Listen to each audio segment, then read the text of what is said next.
അപ്പൊ ഇനി ഒരു നോർമൽ ഡെലിവറി പോസിബിൾ അല്ലേ? നോർമൽ അല്ലെങ്കിലും ബുദ്ധിമുട്ടാണെന്ന് ഡോക്ടർ നേരത്തെ പറഞ്ഞായിരുന്നു.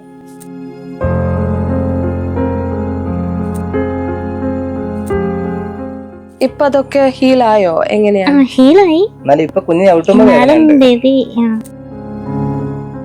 നമുക്ക് ബേബി ആവത്തില്ലേ, എനിക്ക് ബേബി ഇല്ലാതെ പറ്റത്തില്ല എന്ന് വെച്ചാല് ബേബി ആവത്തില്ല. എനിക്ക് എല്ലാവരും മുന്നിൽ ജയിക്കണം, കാരണം എന്റെ വീട്ടുകാർ അങ്ങനെയാണല്ലോ പറഞ്ഞത്.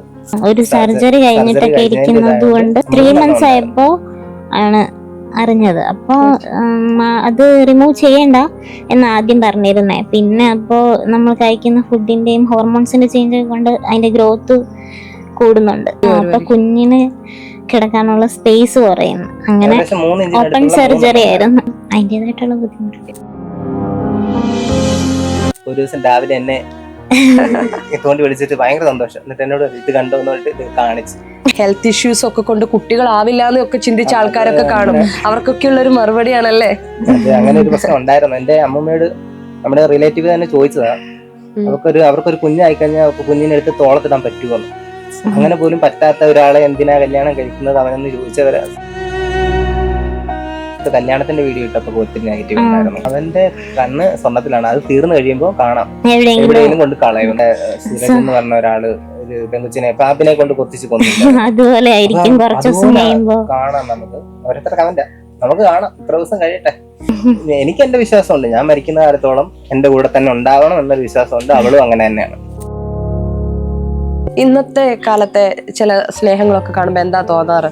പണ്ട് നമുക്ക് ഈ പ്രണയം, റിലേഷൻഷിപ്പ് അത്രയൊക്കെയല്ലേ ഉള്ളൂ. ഇപ്പോഴത്തെ പിള്ളേര്, പുതിയ ജനറേഷൻ പിള്ളേര് സിറ്റുവേഷൻഷിപ്പ് അത്ര ഒരു കുറച്ച് കാലത്തേക്ക് അല്ലെങ്കിൽ തോന്നി പെട്ടെന്ന് ഒരു ദിവസം എനിക്ക് നിന്നോടുള്ള ഫീലിങ്സ് ഒക്കെ പോയി എന്നൊക്കെ പറയുന്ന സിറ്റുവേഷൻസ് ഒക്കെ വരും.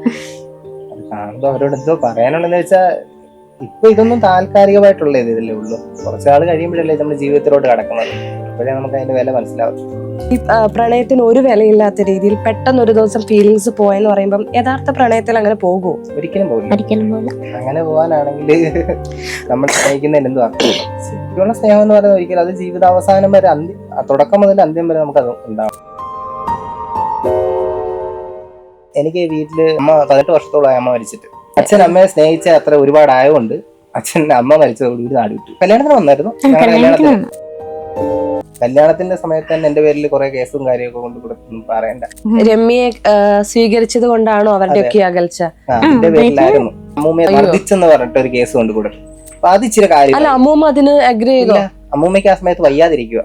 അമ്മൂമ്മ അപ്പം പോലീസുകാർ വീട്ടിൽ വന്നിറക്കിയപ്പോ അമ്മൂമ്മ ഇത് അറിയുന്നില്ല ഈ കേസ് കൊടുത്ത കാര്യമൊന്നും. അമ്മൂമ്മയുടെ എന്റെ അമ്മയുടെ ചേട്ടത്തിയും കുറച്ച് ബന്ധുക്കളുമാണ് ഈ കേസ് കൂടത്തെ. അമ്മൂമ്മ സൈൻ ചെയ്യിപ്പിച്ചുണ്ടാവുള്ളൂ, കാരണം അമ്മയ്ക്ക് അറിയില്ലല്ലോ. അപ്പൊ അതിന്റെ പേര് സ്റ്റേഷനിൽ വിളിപ്പിച്ചു. എന്നിട്ട് അത് ആ സെക്കൻഡിൽ തന്നെ വിളിച്ച് ഇവിടെ പറയും, ഇന്നാള് സ്റ്റേഷനിൽ കയറിയിട്ടുണ്ട്, നിങ്ങൾക്ക് ഇനിയും ഈ ബന്ധത്തിൽ തുടരാൻ താല്പര്യമുണ്ടോ എന്നൊക്കെ ചോദിച്ചിട്ട്. എന്തായാലും അതാരും ഇതായിട്ട് ഇവിടുത്തെ അച്ഛനും അമ്മയും എന്തായാലും ശരിക്കും പറഞ്ഞാല് എനിക്ക് എന്റെ അച്ഛനും അമ്മയും പോലെ തന്നെ എനിക്ക് കിട്ടാത്ത സ്നേഹമൊക്കെ ഇവിടെ വന്നിട്ട് കിട്ടുന്നുണ്ട്. അപ്പൊ അവർക്ക് കാര്യങ്ങൾ പറഞ്ഞാൽ മനസ്സിലാവും. മറ്റുള്ള റൂട്ടല്ല, നല്ല രീതിയിൽ എല്ലാ കാര്യങ്ങളും വ്യക്തമായിട്ട് മനസ്സിലാക്കിയിട്ടേ എല്ലാത്തിനും ഒരു തീരുമാനം എടുക്കത്തുള്ളൂ. അപ്പൊ ഞാനിവിടെ വന്ന് പറഞ്ഞ അമ്മ എനിക്ക് അവളില്ലാതെ പറ്റത്തില്ല എന്നൊരു ഘട്ടത്തിൽ പറഞ്ഞായിരുന്നു. എനിക്ക് അവളില്ലാതെ പറ്റത്തില്ലെന്ന് പറഞ്ഞു. അപ്പൊ അമ്മയെ അച്ഛൻ സ്നേഹിച്ച് കല്യാണം കഴിച്ചു വരാം. അപ്പൊ അവർക്കും അതൊരു വിഷമമായി. അപ്പൊ ആ ഒരു സിറ്റുവേഷൻ എന്നോട് പറഞ്ഞു, നീ ഇതിന് സ്ട്രോങ് ആയിട്ട് നിൽക്കുവാണെങ്കിൽ നമുക്കെല്ലാം ചെയ്യാന്ന് പറഞ്ഞിട്ട് എല്ലാ കാര്യങ്ങളും ചെയ്തു തന്നവരാ. ഈ പ്രണയം എങ്ങനെയാ തോന്നിയേ നമ്മൾക്ക്? ഷെബയുടെ അടുത്ത് അതെങ്ങനെയാണ് ആ ഒരു പ്രണയം എന്ന് പറഞ്ഞാല്? ആദ്യം കണ്ടു, ഫസ്റ്റ് ഡേ കണ്ടു. അപ്പൊ ചെറിയൊരു ഇഷ്ടം തോന്നി. അത് നോർമലി മനസ്സിൽ തോന്നുന്നതാ. അപ്പൊ ഇങ്ങനെ തോന്നി. അപ്പൊ അടുത്ത് അന്നേരം സംസാരിച്ചിട്ടുണ്ട് ഉണ്ടോ? ഇല്ല. താക്കോലം തരുമെന്ന്. അപ്പൊ എനിക്ക് വണ്ടിയില്ല. അപ്പൊ ഞാൻ വണ്ടി താക്കോലം തരുമെന്ന്. ആ സമയത്ത് തന്നെ ഇവിടെ ഒരു അനിയനുണ്ട്, സച്ചിൻ എന്ന് പറഞ്ഞിട്ട്, അമ്മയുടെ അനിയത്തിയുടെ മകൻ. അപ്പം ഒരാള് അങ്ങോട്ട് നോക്കിയിട്ട് പറഞ്ഞു, താക്കോൽ എവിടാ? അപ്പൊ ഇവള് വണ്ടി തന്നില്ല, വണ്ടിയുടെ താക്കോൽ തന്നില്ല. അന്ന് ഞാൻ വിചാരിച്ചു ഈ വണ്ടി എന്റെ തന്നെ ഇരിക്കും. ഇന്നത്തെ കാലത്ത് ആൾക്കാര് ഒരുപാട് സൗന്ദര്യം നോക്കി, പണം നോക്കി ഒക്കെ ഇഷ്ടപ്പെടുന്ന സമയത്ത് യഥാർത്ഥ പ്രണയത്തിന് ഒരു വിലയില്ലാത്തൊരു കാലഘട്ടത്തില് ഇത്രയും ആത്മാർത്ഥമായിട്ട് പ്രണയിച്ച് സ്നേഹം എന്താന്ന് പ്രൂവ് ചെയ്ത് ജീവിക്കുമ്പോൾ യഥാർത്ഥത്തിൽ അപ്രീഷിയേറ്റ് ചെയ്യാണല്ലേ വേണ്ടേ? ഞങ്ങള് രണ്ടുപേരും ഒരുമിച്ചുണ്ടെങ്കിലേ കംപ്ലീറ്റ് ആവത്തുള്ളൂ. ശരിക്കും ഈ ഫേസിന്റെ ഒരു സൈഡിൽ ഇങ്ങനെ ഒരു ചെറിയൊരു അത് എങ്ങനെയാ ജനിച്ചപ്പോ തൊട്ടുള്ളതാണോ? അമ്മയ്ക്ക് ആക്സിഡന്റ് ആയിട്ട് പാടത്ത് വെച്ചിട്ട് പശു എന്തോ ജസ്റ്റ് ഇങ്ങനെ ഓടി വന്ന് ഇടിച്ച് അങ്ങനെ വീണമ്മ. ആ ഒരു ഇതില് ആയതാണ്. അപ്പൊ കഴുത്തിന്റെ ലെങ്ത് ഉണ്ടായില്ല. അമ്മ ഇങ്ങനെ താഴെ വീണു, പശുവിന്റെ മേലെ നിക്കുക, അങ്ങനത്തെ ഒരു സിറ്റുവേഷൻ ആയിപ്പോയി. സൗന്ദര്യത്തിന് പുറകെ നമ്മൾ പോയി കഴിഞ്ഞാൽ എത്ര നാളത്തേക്കാണ്? എനിക്ക് തന്നെ എന്റെ അറിവിൽ തന്നെ എനിക്ക് ഒരുപാട് കൂട്ടുകാരുണ്ട് സൗന്ദര്യത്തിന് പുറകെ പോവാന്ന് പറയുമ്പോൾ തന്നെ അറിയാമല്ലോ അത്. അപ്പൊ അങ്ങനെ പോയ 1-2 പേർക്ക് ഇപ്പൊ അവരുടെ കൂടെ അവരില്ല. അപ്പൊ അതിന്റെ പേരിൽ അവർ ഒത്തിരി നെഗറ്റീവ് അടിച്ച് അവരുടെ ജീവിതം തന്നെ നശിപ്പിച്ചുകൊണ്ടിരിക്കുക. അങ്ങനെ കുറെ കൂട്ടുകാരുണ്ട്. നമ്മൾ ഇതെല്ലാം കണ്ട് ഇത് വന്നുകൊണ്ട് നമുക്കറിയാം അത് ഒരിക്കലും ശാശ്വതമായിട്ടുള്ളൊരു കാരണം. ഇഞ്ചി my meal partner. Hi hello, welcome to main stream. It's me Nimisha Ram. ഇന്ന് നമ്മുടെ കൂടെ ഉള്ളത് ഒട്ടും ആർട്ടിഫിഷ്യൽ ഇല്ലാത്ത സാധാരണക്കാർ ഇഷ്ടപ്പെടുന്ന ഒരു ഫാമിലിയാണ്. Tattoo girl Ramya and husband Vivek. നമസ്കാരം. നമസ്കാരം. സുഖായിരിക്കണോ? സുഖമായിട്ടിരിക്കുന്നു. സത്യം പറഞ്ഞാൽ നമ്മൾ കുറച്ച് നേരമായി വന്നിട്ട് നമ്മൾ ഈ ആലപ്പുഴ മുഴുവൻ ചുറ്റി കറങ്ങിയിട്ടാണ് ഇവിടെ ഇരിക്കുന്നത്. കുറച്ച് കഷ്ടപ്പെട്ടു ഇവിടെ എത്തിപ്പെടാൻ. കൂടെ നമ്മുടെ കൂടെ നന്നായിട്ട് കഷ്ടപ്പെട്ടല്ലേ? ക്ഷീണിച്ചോ? ഇല്ല, കുഴപ്പമില്ല. നിങ്ങൾ കഷ്ടപ്പെട്ടല്ലോ എന്ന് ഓർത്തിട്ടുള്ള ഞാൻ പറഞ്ഞല്ലോ. വന്നപ്പോ തൊട്ടേ അതെ, നമ്മൾക്ക് ഒരുപാട് ഹെൽപ്പ് ചെയ്തു അല്ലെ ഇവിടം വരെ വരാൻ വേണ്ടിട്ട്. നമ്മുടെ ഒരു കടമയല്ലേ. അതെ, നിങ്ങളെ എല്ലാവരും ഇഷ്ടപ്പെടുന്നത് തന്നെ ആദ്യം പറഞ്ഞ പോലെ ഒട്ടും ജാടയില്ല, ഒട്ടും ആർട്ടിഫിഷ്യൽ അല്ല, സാധാരണ ആൾക്കാരുടെ ഇടയിൽ അല്ലേ? അപ്പൊ സാധാരണ ആൾക്കാരുടെ ഇടയിൽ അവർ ഇഷ്ടപ്പെടുന്നത് പോലെയാണ് നിങ്ങളെ വീഡിയോ ചെയ്യുന്നത്. അങ്ങനെ ഒരുപാട് പേര് പറഞ്ഞിട്ടുണ്ടോ? പിന്നെ കമന്റുകൾ സ്ഥിരം വരുന്നത് അത് തന്നെയല്ലേ. എല്ലാരും വേറെ ഒരു നമ്മളതില് മറ്റുള്ള ജാടയൊന്നും കാണിക്കാത്തൊന്നും ഇല്ലെന്നാ എല്ലാരും പറയുന്നത്. പക്ഷെ നമ്മൾ നമ്മുടെ ജീവിതത്തിൽ നടക്കുന്ന കാര്യങ്ങൾ മാത്രം ചെറിയ വീഡിയോ ഒരു മിനിറ്റുള്ള ഷോർട്ടായിട്ട് എടുത്ത് പാചകം അതിൽ കൊള്ളിച്ച് ചെറിയൊരു പാട്ട് വിടും. എല്ലാവർക്കും പാട്ടാണ് മെയിൻ ആയിട്ട് ഇഷ്ടം. അതെ, നിങ്ങളുടെ സോങ് സെലക്ഷൻ അത് ഓരോ ഇതിനും അല്ലേ വളരെ എല്ലാവരും ഇഷ്ടപ്പെടുന്ന എവർഗ്രീൻ ആയിട്ടുള്ള സോങ്സ് ഒക്കെ ഇട്ടിട്ട്. അതാണല്ലോ നമ്മുടെ ഒരു കാലഘട്ടത്തിലുള്ള എല്ലാവരും ഇഷ്ടപ്പെടുന്നത്. പുതിയ 2K പിള്ളേരെന്നൊക്കെ പറയുന്നവർക്ക് അതൊന്നും പിടിക്കത്തില്ല. അത് അല്ല, ഇപ്പോഴും പഴയ പാട്ടൊക്കെ തന്നെയാണ് അവരും ഒരുപാട് ചെറിഷ് ചെയ്തിട്ടല്ലേ വീണ്ടും റീമേക്കും അതൊക്കെ ആയിട്ട് ആ പാട്ടൊക്കെ കണ്ടുപിടിക്കുന്നു. നമ്മുടെ പണ്ട് ലയണിലെ സോങ് ഒക്കെ വീണ്ടും ട്രെൻഡിങ് ആയിട്ട് വന്നില്ലേ? പഴയ പാട്ടുകൾ എല്ലാവരും ഇഷ്ടപ്പെടും. അപ്പം ഏറ്റവും കൂടുതൽ നമുക്ക് 1 മില്യൺ 2 മില്യൺ ഒക്കെ കയറിയതെല്ലാം ഇതുപോലുള്ള പഴയ പാട്ട് കേൾക്കാം. എല്ലാവർക്കും ഇഷ്ടപ്പെടുന്നതുകൊണ്ടായിരിക്കാം അത് ലൈക്കും കമന്റും എല്ലാം വരുന്നതും കൂടുതൽ. അത് തന്നെ നല്ല സോങ് സെലക്ഷൻ അടിപൊളിയാണ്. പിന്നെ പാചകം കൊള്ളാന്ന് പറയാം. അതെ, ശരിക്കും വൃത്തി. ഞാൻ ഒരുപാട് കോമന്റ്സ് കണ്ടിട്ടുണ്ട്. ഒരുപാട് നല്ല നീറ്റ് ആയിട്ടാണ് പാചകം ചെയ്യുന്നത്. അപ്പം ചെയ്യുന്ന കട്ടൊക്കെ ചെയ്തു, അത് ക്ലീൻ ചെയ്തു, അടുത്തത് ചെയ്തു. അത് നിർബന്ധമുണ്ട് എനിക്ക്. ഞാനാണെങ്കിലും രമ്യാണെങ്കിലും അത് ആവശ്യമില്ലാത്ത വേറെ സാധനം അവിടെ ഇരിക്കുന്നത് കണ്ടു കഴിഞ്ഞാൽ അത് കട്ട് ചെയ്തിട്ട് ഒന്നുകൂടി എടുപ്പിക്കും. ഞാൻ വല്ലപ്പോഴൊക്കെ കുക്ക് ചെയ്യത്തുള്ളെങ്കിലും എനിക്ക് ഈ പരിപാടി ഉണ്ട്. എന്ന് വെച്ചാൽ എല്ലാം ക്ലീൻ ചെയ്ത് അപ്പുറത്തോട്ട് മാറ്റി കഴിഞ്ഞ് ഫ്രഷ് ആയിട്ട് വീണ്ടും അത് തന്നെ ഒരു സാറ്റിസ്ഫാക്ഷൻ അല്ലേ? ഇവിടെ അമ്മയൊക്കെ അങ്ങനെ തന്നെ. അമ്മ അങ്ങനെയാണ് അല്ലെങ്കിൽ പോലും നോർമലി അങ്ങനെയാണ്. നിങ്ങൾക്ക് പൊതുവെ കുക്കിംഗ് ഇഷ്ടമാണല്ലേ? ഇത് വീഡിയോന് വേണ്ടി ചെയ്തതല്ലല്ലോ, അല്ലാതെ. എനിക്ക് വീട്ടില് അമ്മ 15 വർഷത്തോളമായി അമ്മ മരിച്ചിട്ട്. എന്റെ അമ്മ മരിച്ചിട്ട് ആ സമയത്ത് അല്ല, ഇതിപ്പം രമ്യയുടെ വീടാണോ? രമ്യയുടെ അമ്മയച്ഛനാണ് ഇവിടെ ഉള്ളത്. എന്റെ സ്ഥലം ഞാൻ പറഞ്ഞില്ല, ആറന്മുളയാണ്. അപ്പം വീട്ടിൽ എനിക്കൊരു അനിയനും അനിയത്തിയുണ്ട്, പിന്നെ അമ്മൂമ്മ മാത്രമേ ഉള്ളായിരുന്നു. അപ്പൊ എങ്ങനെയായാലും ജോലി കഴിഞ്ഞിട്ട് വരുന്നു, ഇപ്പൊ കഴിക്കാൻ എന്തെങ്കിലും നോൺ വെജ് ആണെങ്കിൽ അത് മേടിക്കുന്നു, വെജ് ആണെങ്കിൽ അങ്ങനെ വാങ്ങിക്കൊണ്ട് വന്നിട്ട് ഞാൻ തന്നെ വെക്കുന്നത് വീട്ടിലപ്പം. അനിയനും അനിയത്തിക്ക് അങ്ങനെ വലുതായിട്ടൊന്നും അറിയത്തില്ല. ഞാൻ തന്നെ കുക്ക് ചെയ്ത് എല്ലാവരും കൂടെ ഇരുന്ന് കഴിക്കുന്നു. അതുകൊണ്ട് കുക്കിങ്ങിനോട് ഒരു പ്രത്യേക ഇഷ്ടമുണ്ട്. പിന്നെ ഭാവിയിൽ ഞങ്ങൾ ചെറിയ ഹോട്ടലൊക്കെ പ്ലാൻ ചെയ്യുന്നുണ്ട്. സ്വന്തമായിട്ട് എന്തെങ്കിലും തുടങ്ങണം എന്നുള്ളൊരു ഇതുണ്ട്. അപ്പം അതിന്റെ രീതിയിൽ കാണുമ്പോ ചോദിക്കാതെ വിശേഷം. എത്ര മാസമായി? ഇപ്പൊ 9 മാസമാവുന്നു. ഒരു കുഞ്ഞു ബേബീനെ വെയിറ്റ് ചെയ്തിരിക്കുകയാണ്. 9ാം മാസമായി. അപ്പൊ അതിൻ്റെതായ ബുദ്ധിമുട്ടുകളും ഒക്കെ ഉണ്ടായിരിക്കും അല്ലേ? ഇപ്പൊ ഇരിക്കാനൊക്കെ ബുദ്ധിമുട്ടുണ്ടോ? എങ്ങനെയാ? കുഴപ്പമില്ല, എന്നാലും ഉണ്ട്. ഒരു സർജറി കഴിഞ്ഞിട്ടൊക്കെ ഇരിക്കുന്നത് കൊണ്ട്. എന്തിന്റെ സർജറി? ഓക്കെ, പ്രഗ്നന്റ് ആയതിനു ശേഷമാണോ? അയ്യോ, 3 months ആയപ്പോ ആണ് അറിഞ്ഞത്. അപ്പൊ അത് റിമൂവ് ചെയ്യണ്ട എന്ന് ആദ്യം പറഞ്ഞിരുന്നേ. പിന്നെ അപ്പോ നമ്മൾ കഴിക്കുന്ന ഫുഡിന്റെയും ഹോർമോൺസിന്റെ ചേഞ്ച് കൊണ്ട് അതിന്റെ ഗ്രോത്ത് കൂടുന്നുണ്ട്. അതിന്റെ വലുപ്പം ഇങ്ങനെ സെന്റിമീറ്റർ കൂടി അപ്പൊ കുഞ്ഞിന് കിടക്കാനുള്ള സ്പേസ് കുറയുന്നു. അങ്ങനെ ഓപ്പൺ സർജറി ആയിരുന്നു.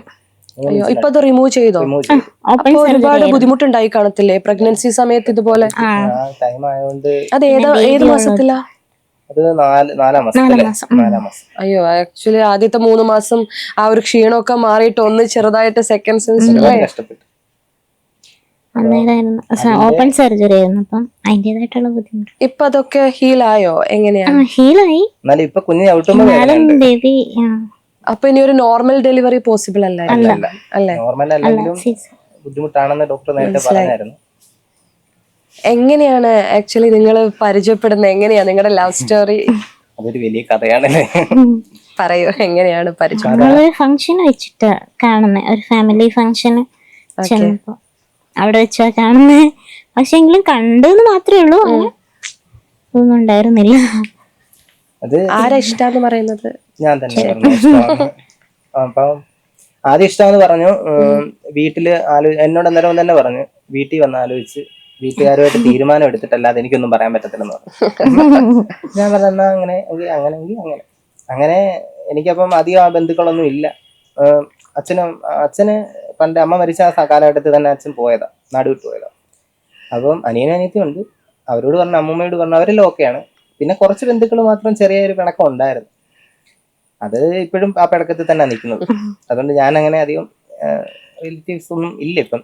പൊതുവെ ഞങ്ങളുടെ ഈ കുഞ്ഞിന്റെ കാര്യത്തിനാണേലും ഹോസ്പിറ്റലിൽ നിൽക്കാനാണേലും എൻ്റെ ഭാഗത്തുനിന്ന്, എൻ്റെ അടുത്തുനിന്ന് എൻ്റെ ബന്ധുക്കൾ ആരും വന്നിട്ടില്ല. എല്ലാം ഇവിടുത്തെ രമ്യനും രമ്യയെ സ്വീകരിച്ചത് കൊണ്ടാണോ അവരുടെ ഒക്കെ അകൽച്ച? അതിന്റെ പേരിലായിരുന്നു. കല്യാണത്തിന്റെ സമയത്ത് തന്നെ എന്റെ പേരിൽ കുറെ കേസും കാര്യമൊക്കെ കൊണ്ട് കൊടുത്തൊന്നും പറയണ്ട. അല്ല, ഒരാളെ ഇഷ്ടപ്പെട്ടതിന്റെ പേര് കേസൊക്കെ കൊടുത്തു? നടത്താതിരിക്കാൻ വേണ്ടി. ഫസ്റ്റ് ഭയങ്കര സ്നേഹമായിരുന്നു എല്ലാരും.